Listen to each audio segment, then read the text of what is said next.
अस्सलामुअलैकुम स्टूडेंट। उम्मीद करता हूँ कि आप तमाम स्टूडेंट खैरियत से होंगे। आज हम फ़िज़िक्स का एक टॉपिक डिस्कस करने जा रहे हैं। लास्ट टाइम हमने एक टॉपिक डिस्कस किया था थर्मोडायनेमिक्स और फर्स्ट लॉ ऑफ थर्मोडायनेमिक्स, और उसके स्पेशल केसेस हमने लास्ट टाइम डिस्कस किए थे। आज हम फर्स्ट लॉ ऑफ थर्मोडायनेमिक्स की एप्लीकेशन को डिस्कस करने जा रहे हैं।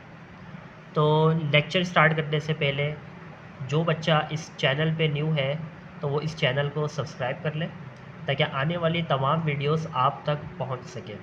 इंशाल्लाह हम बहुत जल्द जो है वो सेकेंड ईयर केमिस्ट्री का भी बहुत जल्द आगाज़ कर देंगे, और जो बच्चे अभी फर्स्ट ईयर में गए हैं अभी उनके लिए भी हम कह रहे हैं कि इंशाल्लाह हम बहुत जल्द उनके लिए भी फ़र्स्ट ईयर फ़िज़िक्स जो न्यू होगी वो भी इंशाल्लाह बहुत जल्द आगाज़ कर देंगे। तो आइए आज हम जो है वो सेकेंड ईयर फिज़िक्स का एक टॉपिक डिस्कस करने जा रहे हैं जो बहुत ही इम्पॉर्टेंट टॉपिक है। तो सवाल पूछा जाता है कि आप एप्लीकेशन बता दें फर्स्ट लॉ ऑफ थर्मोडायनेमिक की। ये लॉन्ग क्वेश्चन है जिसमें कोई भी दो एप्लीकेशन आपसे पूछ ली जाती है। सवाल आता है कि आप थर्मोडायनेमिक्स के स्टेटमेंट को डिफाइन करें जो लास्ट क्लास में हमने डिस्कस किया था, और उसके स्पेशल केसेस बाद वक़्त पूछ लिए जाते हैं, या थर्मोडायनेमिक्स की स्टेटमेंट के साथ उसकी application first law of thermodynamic की पूछ ली जाती है। तो यहाँ पे हमने लिखा there are 4 application of first law of thermodynamic. Thermodynamics जिसकी हम बात कर रहे हैं फर्स्ट लॉ ऑफ थर्मोडायनेमिक की, उसकी 4 एप्लीकेशन है आपके पास। पहली एप्लीकेशन है आपके पास आइसोबैरिक प्रोसेस, दूसरा होता है आइसोकोरिक प्रोसेस, तीसरा होता है आइसोथर्मल प्रोसेस, और चौथा होता है एडियाबैटिक प्रोसेस। यहाँ पे जो वर्ड आइसो लिखा हुआ है इसका मतलब होता है सेम। बेरिक का मतलब ये होता है कि एक ऐसा प्रोसेस है जिसमें प्रेशर आपका सेम रहेगा, प्रेशर यहाँ पर कांस्टेंट होगा। आइसोकोरिक, कोरिक का मतलब होता है वॉल्यूम, इसका मतलब इस प्रोसेस में वॉल्यूम कांस्टेंट रहेगा। तीसरा लिखा हुआ है आइसोथर्मल, थर्मल का मतलब होता है टेम्परेचर, इस प्रोसेस में टेम्परेचर कांस्टेंट रहेगा। और चौथा है एडियाबैटिक प्रोसेस। एडियाबैटिक प्रोसेस में आपने जो सिलेंडर लेना होता है सिस्टम, उसको इंसुलेटर पे रखना होता है। तो आइए सबसे पहले डिस्कस करते हैं आइसोबैरिक प्रोसेस को। तो लिखा हुआ है a thermodynamic process in which pressure of a system remain constant is called isobaric process. बहुत ही आसान से डेफिनेशन है। बोल क्या रहा है, एक ऐसा थर्मोडायनेमिक प्रोसेस जिसमें प्रेशर जो होगा सिस्टम का वो क्या रहेगा, कांस्टेंट। ऐसे थर्मोडायनेमिक प्रोसेस को हम कहते हैं आइसोबैरिक प्रोसेस। मिसाल के तौर पे आप एक डायग्राम बनाएगा साफ सुथरी, एक सिलेंडर बनाएगा, उस सिलेंडर के अंदर आपने एक परफेक्ट गैस ले ली। अब आपने क्या करना है कि इस पिस्टन के ऊपर आपने इस सिलेंडर के ऊपर आपने एक पिस्टन लगा दिया। पिस्टन ये अप एंड डाउन मूव करेगा लेकिन गैस का एक भी पार्टिकल को बाहर नहीं आने देगा। ऊपर आपने 2 वेट रख दिए जो कि जब इस पिस्टन के एरिया पर फोर्स लगाएंगे तो प्रेशर का किरदार अदा करेंगे। सिस्टम के अंदर ये जो आपने सिलेंडर लिया है इसका वॉल्यूम V1 था। अब मैंने क्या करा कि नीचे से हीट सप्लाई करी, तो मैं जैसे ही हीट सप्लाई करूँगा तो अंदर की जो इंटरनल एनर्जी है, सिस्टम की जो इंटरनल एनर्जी है उसमें इंक्रीज़ आएगा। जब सिस्टम की इंटरनल एनर्जी में इंक्रीज़ आएगा तो लाज़मी तौर पर ये पिस्टन कहाँ की तरफ जाएगा, ऊपर की तरफ मूव करेगा। पिस्टन ऊपर की तरफ मूव करेगा तो इसका मतलब सिस्टम आपको वर्डन करके दे रहा है। याद रखें, जब भी पिस्टन या तो अपवर्ड मूव करे या तो पिस्टन डाउनवर्ड मूव करे तो समझ जाएं आपको वर्डन मिल रहा है। और वॉल्यूम में भी चेंज आ रहा है। यहाँ वॉल्यूम V1 था लेकिन जैसे ही आपने इसको हीट सप्लाई की तो वो वॉल्यूम V1 से चेंज होके V2 हो गया। प्रेशर यहाँ पे कांस्टेंट रखना है आपने। अगर प्रेशर को आपने बढ़ाया तो ये पिस्टन ऊपर मूव नहीं कर पाएगा, करना भी चाहेगा तो फिर उसको इंटरनल एनर्जी ज़्यादा देनी पड़ेगी। अब आप यह देखें, हमने अप्लाई किया first law of thermodynamic. First law of thermodynamic में इक्वेशन लिखी हुई है delta Q equals to delta U plus delta W. अब डेल्टा क्यू रिप्रेजेंट कर रहा है जो हीट सप्लाई कर रहे हैं उसको, डेल्टा यू रिप्रेजेंट कर रहा है इंटरनल एनर्जी को, और डेल्टा डब्ल्यू का रिप्रेजेंट कर रहा है वर्डन को। अब हम कैलकुलेट करने जाएंगे वर्डन। तो डेफिनेशन होती है वर्डन की, work is equal to force multiply displacement. ये हमने फर्स्ट ईयर में पढ़ के आए थे, फोर्स मल्टीप्लाई डिस्प्लेसमेंट।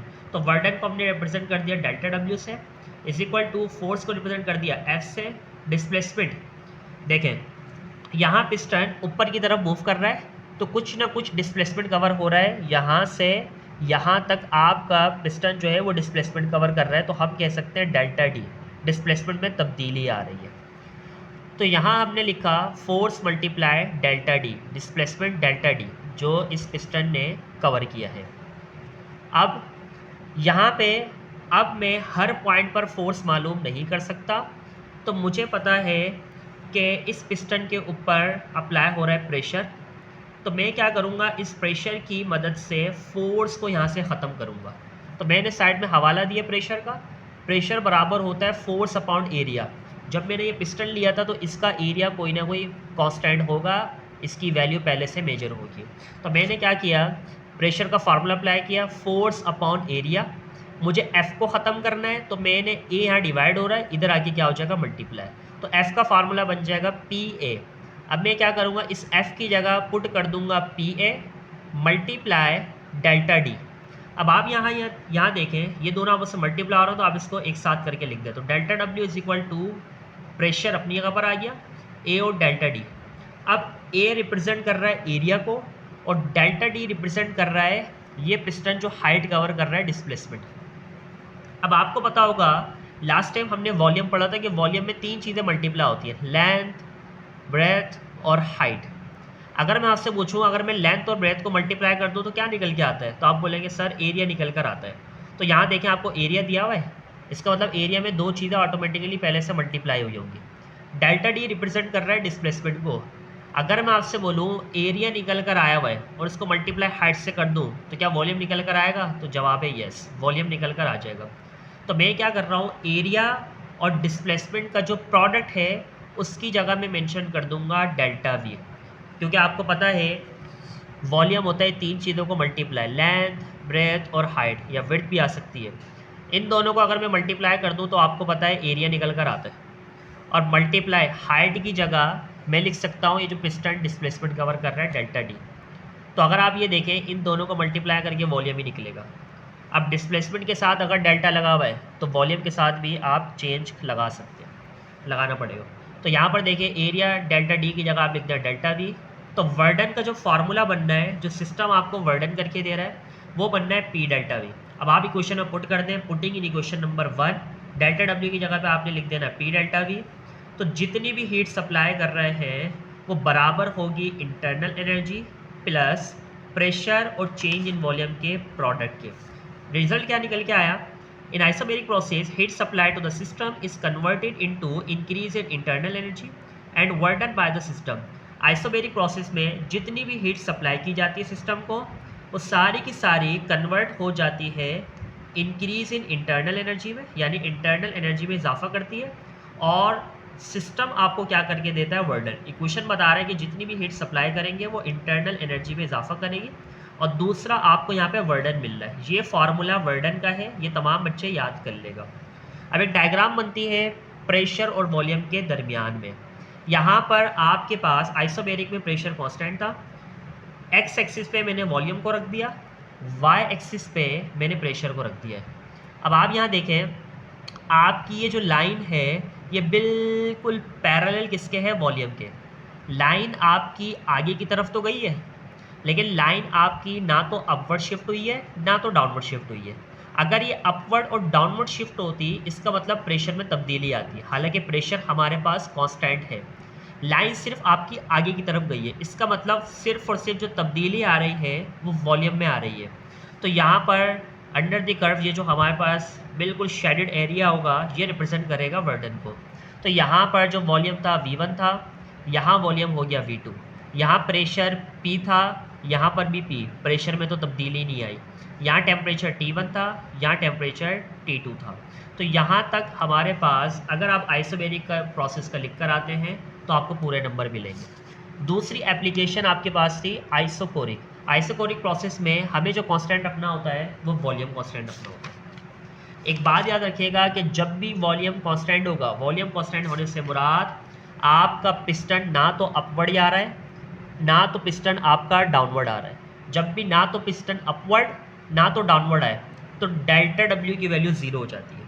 तो यहाँ देखिए लिखा हुआ, a thermodynamic process in which volume of a system remain constant is called isobaric process. एक ऐसा थर्मोडायनेमिक प्रोसेस जिसमें वॉल्यूम जो है सिस्टम का वो क्या रहता है, कांस्टेंट, इसको आइसोबैरिक प्रोसेस बोलेंगे। एक्सप्लेनेशन में देखें कि हमारे पास एक वही सिलेंडर मौजूद है, ऊपर से पिस्टन लगा दिया, अंदर गैस के पार्टिकल मौजूद है। अभी आपने जो प्रेशर अप्लाई किया वो एक छोटा सा ब्लॉक था। अब आपने सिस्टम को हीट सप्लाई की। जब सिस्टम को हीट सप्लाई करेंगे तो अंदर वाली इंटरनल एनर्जी में इजाफा होगा।